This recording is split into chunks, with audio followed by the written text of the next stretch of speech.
जो आपसे शक्तिमान है उससे आप लड़ो ही मत। सावरकर की विचारधारा,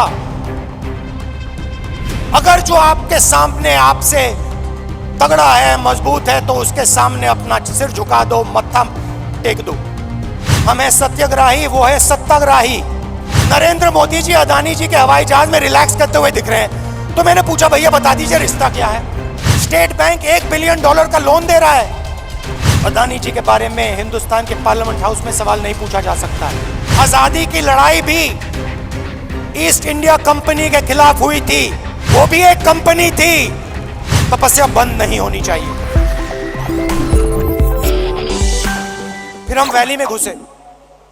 वैली में घुसते हैं, बादल छा जाते हैं, धूप गायब हो जाती है, और जैसे ही हम घुसते हैं, पुलिस वालों ने हमें कहा था कि 2000 लोग आएंगे। मेरे सिक्योरिटी वालों ने सोचा था 2000 लोग आएंगे। जैसे ही हम घुसते हैं, वहां पे 40,000 लोग खड़े। जैसे ही पुलिस वालों ने 40,000 लोगों को देखा, रस्सी छोड़ के भाग गए। हम देख रहे हैं, जिसको रोप पार्टी कहते हैं, वो सब गायब हो गई, सब गायब हो गई। मैं देख रहा था, हिंदुस्तान के सबसे टेररिस्ट इन्फेस्टेड जिले में जहां भी आप देखो, तिरंगा तिरंगा तिरंगा तिरंगा तिरंगा सब जगह। कौन उठाए थे तिरंगा? हमारे पास सिर्फ 125 यात्री थे। कश्मीर के लोग तिरंगा उठाए थे।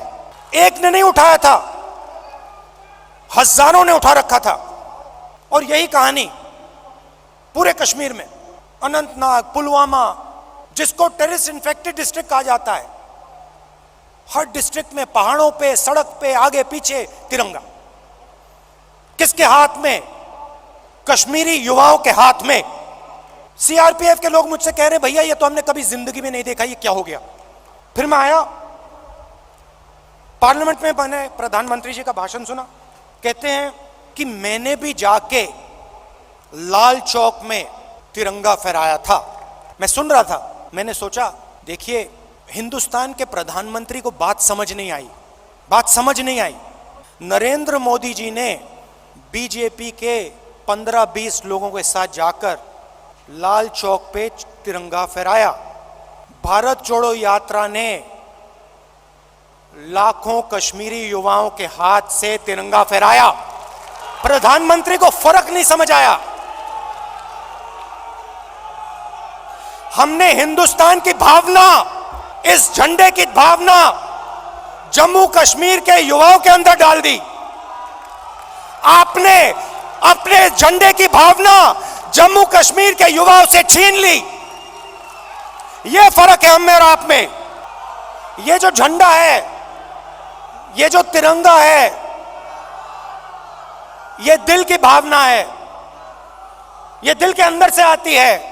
हमने इस भावना को कश्मीर के युवाओं के दिल के अंदर जगाया। हमने उनसे नहीं कहा कि भैया तुम्हें तिरंगा लहराना है, तुम्हें तिरंगा उठा के चलना है। नहीं, किसी से नहीं कहा।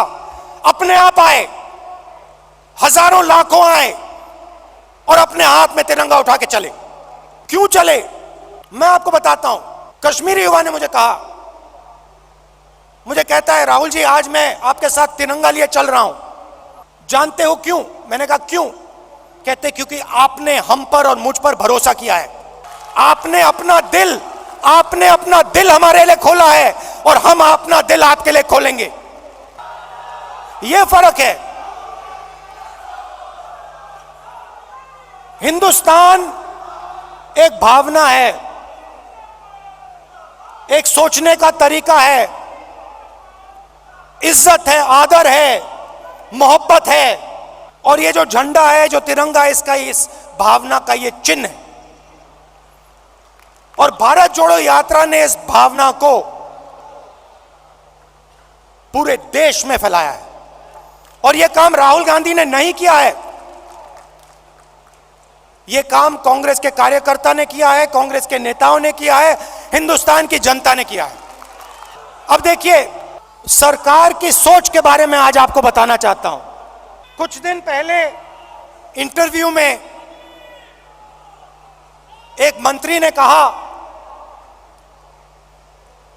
कि चाइना की इकोनॉमी हिंदुस्तान की इकोनॉमी से बड़ी है, तो हम उनसे कैसे लड़ सकते हैं? चाइना की इकोनॉमी हिंदुस्तान की इकोनॉमी से बड़ी है तो हम उनसे कैसे लड़ सकते हैं? जब अंग्रेज हम पर राज करते थे, क्या उनकी इकोनॉमी हमारी इकोनॉमी से छोटी थी? लड़ाई, इसका मतलब जो आपसे शक्तिमान है उससे आप लड़ो ही मत, जो आपसे कमजोर है उसी से लड़ो। इसको कायरता कहा जाता है। सावरकर की विचारधारा, सावरकर की विचारधारा, अगर जो आपके सामने आपसे तगड़ा है, मजबूत है, तो उसके सामने अपना सिर झुका दो, मत्था टेक दो। हिंदुस्तान के मंत्री कह रहे हैं, हिंदुस्तान का मंत्री चाइना से कह रहा है कि आपकी इकोनॉमी हमसे बड़ी है तो हम आपके सामने खड़े नहीं हो सकते हैं। इसको क्या नेशनलिज्म कहते हैं? इसको देशभक्ति कहते हैं क्या? ये कौन सी देशभक्ति है? ये कौन सी देशभक्ति है? जो आपसे कमजोर है उसको आप मारो और जो आपसे मजबूत है उसके सामने आप झुक जाओ। शब्द है इसके लिए। महात्मा गांधी कहते थे, सत्याग्रह की बात करते थे। सत्याग्रह का मतलब, सत्याग्रह का मतलब सत्ता के रास्ते को कभी मत छोड़ो, सॉरी, सत्य के रास्ते को कभी मत छोड़ो। इनके लिए एक नया शब्द है, आरएसएस बीजेपी वालों के लिए। हम है सत्याग्रही, वो है सत्ताग्राही। ये सत्ता के लिए कुछ भी कर लेंगे, ये किसी से भी मिल जाएंगे, किसी के सामने झुक जाएंगे सत्ता के लिए। ये इनकी सच्चाई है। आखिरी बात, और मुझे बात समझ नहीं आई, पार्लियामेंट हाउस में मैंने एक उद्योगपति पे आक्रमण किया, अदानी जी पे मैंने आक्रमण किया। मैंने कहा कि अदानी जी 609 नंबर से दूसरे नंबर तक कैसे पहुंचे? आपकी जो फॉरेन पॉलिसी बनती है, चाहे वो बांग्लादेश हो, चाहे वो इजराइल हो, ऑस्ट्रेलिया हो, श्रीलंका हो, सब जगह उनको फायदा मिलता है। इजराइल में सारे के सारे डिफेंस के कॉन्ट्रैक्ट मिल गए। श्रीलंका में एक व्यक्ति कहता है कि राजापाक्सा जी ने उन्हें कहा कि नरेंद्र मोदी जी ने दबाव डालकर अदानी जी को कॉन्ट्रैक्ट दिलवाया। तो मैंने सिर्फ एक सवाल पूछा, नरेंद्र मोदी जी, आपका अदानी जी से रिश्ता क्या है? मैंने और कुछ नहीं कहा, मैंने सिर्फ सवाल पूछा, भैया बता दो रिश्ता क्या है। और मैंने ऐसे एक फोटो दिखाई, ऐसे फोटो दिखाई, उसमें नरेंद्र मोदी जी ऐसे बैठे हैं। नरेंद्र मोदी जी अदानी जी के हवाई जहाज में रिलैक्स करते हुए दिख रहे हैं। तो मैंने पूछा, भैया बता दीजिए रिश्ता क्या है। अब आपने नोटिस किया होगा कि पूरी की पूरी सरकार, सारे के सारे मंत्री अदानी जी की रक्षा करने लग गए, अदानी जी की रक्षा करने लग गए। कहते हैं जो अदानी जी पे आक्रमण करता है वो देशद्रोही है। मतलब अदानी जी देश के सबसे बड़े देशभक्त बन गए और बीजेपी और आरएसएस इस व्यक्ति की रक्षा कर रही है। सवाल ये उठता है, रक्षा क्यों कर रही है? क्या है इस अदानी में जो बीजेपी और आरएसएस को, सब मंत्रियों को इसकी रक्षा करने की जरूरत पड़ रही है? नहीं, सुनिए, और सबसे बड़ा सवाल ये जो शेल कंपनीज हैं जो हजारों करोड़ रुपया हिंदुस्तान भेज रही हैं, ये किसकी हैं? इसमें किसका पैसा है? अदानी जी डिफेंस इंडस्ट्री में काम करते हैं, डिफेंस इंडस्ट्री में काम करते हैं, और हिंदुस्तान की सरकार को यह भी नहीं मालूम कि अदानी जी की शेल कंपनी है बाहर। इसमें इन्वेस्टिगेशन क्यों नहीं हो रहा? जेपीसी क्यों नहीं हो रही? डिफेंस का मामला है, देश की रक्षा का मामला है, पता तो लगाना चाहिए ये पैसा किसका है, शेल कंपनीज किसकी हैं, मगर नहीं। तो ये बहुत बड़ा सवाल है। एलआईसी का इन्वेस्टमेंट है, उनका नुकसान हुआ है। ऑस्ट्रेलिया में फोटो दिखती है, नरेंद्र मोदी जी बैठे हैं, स्टेट बैंक चेयरमैन बैठे हैं, वहां के चीफ मिनिस्टर बैठे हैं, अदानी जी बैठे हैं एक मेज पर। स्टेट बैंक $1 बिलियन का लोन दे रहा है नरेंद्र मोदी जी उस मेज पे क्यों बैठे हैं? क्या लेना देना नरेंद्र मोदी जी का स्टेट बैंक और अदानी के बीच में? क्या लेना देना? तो ये सवाल है, और ये सवाल मैंने पूछे, नरेंद्र मोदी जी से पूछे, बहुत सीधा जवाब था, कोई रिश्ता नहीं है।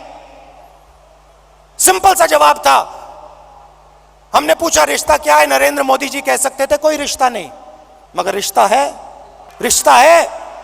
भाइयों और बहनों, अदानी जी और मोदी जी एक हैं, एक हैं। और देश का पूरा धन, पूरा का पूरा धन एक व्यक्ति के हाथ में जा रहा है। Airport, ports, defence, infrastructure, storage, agricultural storage, सेब, हिमाचल प्रदेश में सेब, कश्मीर में सेब, पूरा का पूरा धन एक व्यक्ति के हाथ में जा रहा है। और जब हम प्रधानमंत्री से पूछते हैं ये 609 से 2 कैसे पहुंचा, बस ये बता दीजिए रिश्ता क्या है, हमारी पूरी की पूरी स्पीच एक्सपंज हो जाती है। खारगे जी की पूरी स्पीच एक्सपंज हो जाती है। अदानी जी के बारे में हिंदुस्तान के पार्लियामेंट हाउस में सवाल नहीं पूछा जा सकता है। हम पूछेंगे, एक बार नहीं, हजारों बार पूछेंगे, रुकेंगे नहीं। जब तक सच्चाई नहीं निकलेगी, अदानी जी की सच्चाई नहीं निकलेगी, तब तक हम नहीं रुकेंगे। क्योंकि, और इसका एक कारण है भाइयों और बहनों, और खास तौर से जो लोग अदानी जी की कंपनी में काम करते हैं, उनसे मैं कहना चाहता हूं, ये आपकी जो कंपनी है, ये देश को नुकसान पहुंचा रही है। ये देश के पूरे इंफ्रास्ट्रक्चर को छीन रही है। भाइयों और बहनों, याद रखिए, आजादी की लड़ाई भी ईस्ट इंडिया कंपनी के खिलाफ हुई थी। वो भी एक कंपनी थी। उस कंपनी ने भी हिंदुस्तान का सारा धन, सारा इंफ्रास्ट्रक्चर, पोर्ट्स, सारा का सारा उठा लिया था। इतिहास रिपीट हो रहा है, इतिहास रिपीट हो रहा है। ये देश के खिलाफ काम हो रहा है, और अगर देश के खिलाफ काम होगा तो कांग्रेस पार्टी खड़ी हो जाएगी, लड़ जाएगी। आखिरी बात कहना चाहता हूं, देखिए, ये पार्टी तपस्वियों की पार्टी है, ये पुजारियों की पार्टी नहीं है, ये तपस्वियों की पार्टी है, ये तपस्या की पार्टी है। और आपने देखा छोटी सी तपस्या की, 4 महीने की तपस्या की, और आपने देखा कांग्रेस पार्टी में कैसी जान आई, कांग्रेस पार्टी के कार्यकर्ता में कैसी जान आई, देश में कैसी जान आई। तपस्या बंद नहीं होनी चाहिए, तपस्या बंद नहीं होनी चाहिए। प्रोग्राम चलना चाहिए, तपस्या का प्रोग्राम होना चाहिए, उसमें हर कांग्रेस के कार्यकर्ता को शामिल होना चाहिए, हर नेता को शामिल होना चाहिए। उस प्रोग्राम में दर्द लगना चाहिए, मुश्किल होनी चाहिए, पसीना निकलना चाहिए, चोट लगनी चाहिए। खारगे जी कांग्रेस के प्रेसिडेंट हैं, सीनियर नेता बैठे हैं, तपस्या का प्रोग्राम बनाइए, हम सब मिलकर तपस्या में शामिल होंगे, अपना खून, अपना पसीना इस देश को देंगे। और जैसे मैं आपको गारंटी देता हूं, जैसे ही हम तपस्या में खड़े हो जाएंगे, पूरा का पूरा हिंदुस्तान हमारे साथ तपस्या में खड़ा हो जाएगा, क्योंकि यह देश तपस्वियों का है।